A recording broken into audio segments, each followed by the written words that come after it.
most exciting destination in all of northern Wisconsin. LCO Casino Lodge and Convention Center, Hayward. LCO.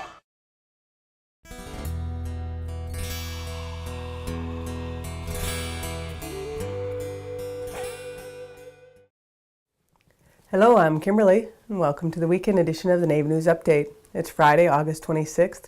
Many of the stories you hear here can be found at IndianCountryNews.com.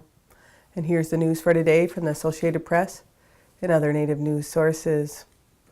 A federal judge announced that a ruling in the request by the Standing Rock Sioux tribe to stop a four-state oil pipeline under construction near their reservation would come by September 9th. The tribe is challenging the Army Corps of Engineers' decision to grant permits for Dallas-based Energy Transfer Partners' $3.8 billion Dakota Access Pipeline, which crosses through 4 states, including near the reservation that straddles the North Dakota-South Dakota border. The tribe's lawsuit filed last month on behalf of the tribe by environmental group Earth Justice said the project violates several federal laws, including the National Historic Preservation Act.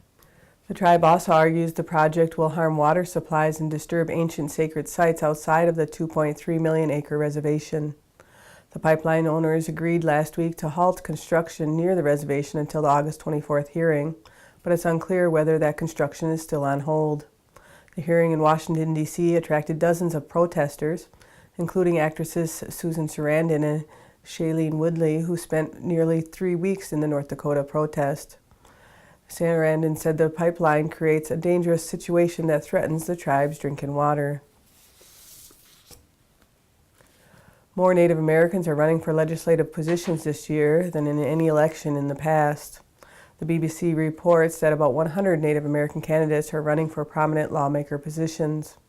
8 candidates are in contention for U.S. Congress, and the others are on the ballot at the state level. This election cycle, nearly 80% of the Native American candidates running for state and federal legislative seats are registered as Democrats. Most of the remaining candidates are Republicans, with a few independent candidates. One of the reasons this voting season is so important is to remember, despite being here first, Native Americans didn't receive the right to vote until after both blacks and women. This change occurred in 1924 when Congress granted citizenship to Native people born on reservations within the United States. But even with that change, states maintain that power to determine their own voting laws. Some states successfully blocked Native Americans from exercising their right to vote all the way through 1957. A Native American village in Alaska has voted to relocate the entire population, some 600 people, due to the threat of rising seas. Shishmaref, whose residents are members of the Inupiat tribe, located on the tiny island north of the Bering Strait that separates the United States and Russia, is losing up to 10 feet of shoreline each year.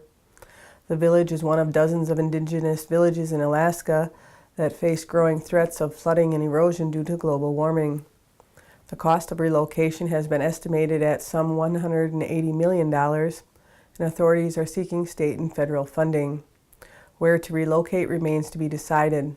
2 vacant sites on the mainland are being considered.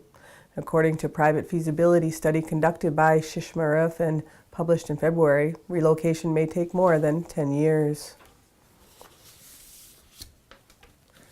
Jefferson County leaders in Alabama are looking at restoring a piece of the county's Native American history. On a piece of county-owned property in Bessemer, there once stood 3 Indian mounds, which formed the center of a village of thatched dwellings where nearly 2,000 people once resided in the pre-Columbian period. The prehistoric mound builders from the Mississippian era were the ancestors of the modern-day tribes, including the Creeks. The mounds were destroyed in the 1930s as a result of an archaeological study conducted by the University of Alabama. In recent years, former Alabama Secretary of State Jim Bennett brought this history to the attention of Jefferson County leaders. Together they discussed how the Indian mounds could be restored.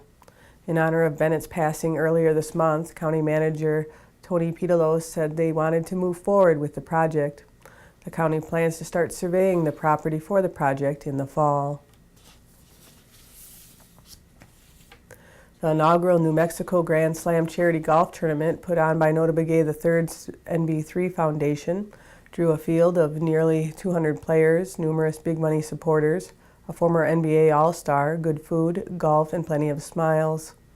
It also raised more than $100,000 for Begay's NB3 Fit, part of the NB3 Foundation.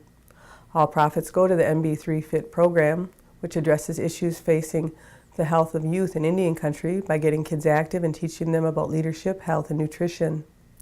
Notah Begay started the NB3 Foundation a decade ago to battle childhood obesity and type 2 diabetes in Native American communities. And that's another roundup of news from Indian country on this edition of the Native News Update. I'd like to thank you for joining me and have a grand day.